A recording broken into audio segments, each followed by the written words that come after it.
Alright, so we have two systems out there that are watching right now, or do we have three? We'll get into the third one in a minute, but the first one we're going to talk about in red is heading towards the Gulf of Mexico, and that should be in the Gulf of Mexico towards the end of this week, and that has an 80% chance of formation now within the next 7 days. It's pretty much going north with a little bit to the northeast, so right now it's going towards the panhandle of Florida, but that could change when it gets into the very warm waters of the Gulf of Mexico. I mean, this could turn into a tropical storm pretty quick. Alright, so the second one we're going to look at is in orange, and that's way out there in the Atlantic, and it is pretty much heading towards Florida, but it is absolutely miles away, so it could go anywhere within the next 7 days. That has a 40% chance of formation.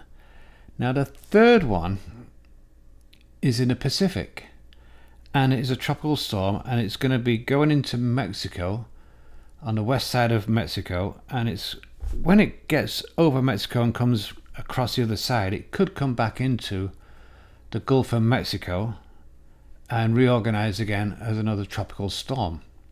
Actually, it will be the same tropical storm, wouldn't it? So we've definitely got to watch that one, because the part of Mexico that it's going through is quite narrow, so it's due to be something like 65 miles per hour winds when it hits Mexico, and then when it's over Mexico it's going to drop down to about 35 miles per hour winds. But when it gets back into the Gulf of Mexico, if it does get into the Gulf of Mexico, that is, it could re-strengthen into a tropical storm again, so we've definitely got to keep our eye on that one.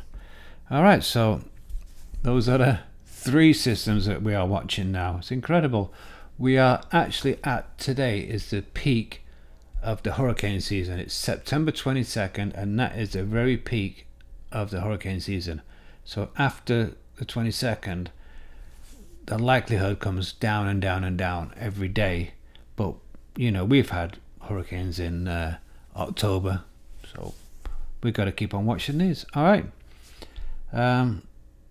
give it a thumbs up and share the video if you want, but don't forget, please subscribe. We are at 1,080 subscribers right now, which is really good, and I'd love it if we could get to 1,100 subscribers by the end of September, and that would be fantastic. All right, my name's Paul. Thanks for watching. See you later.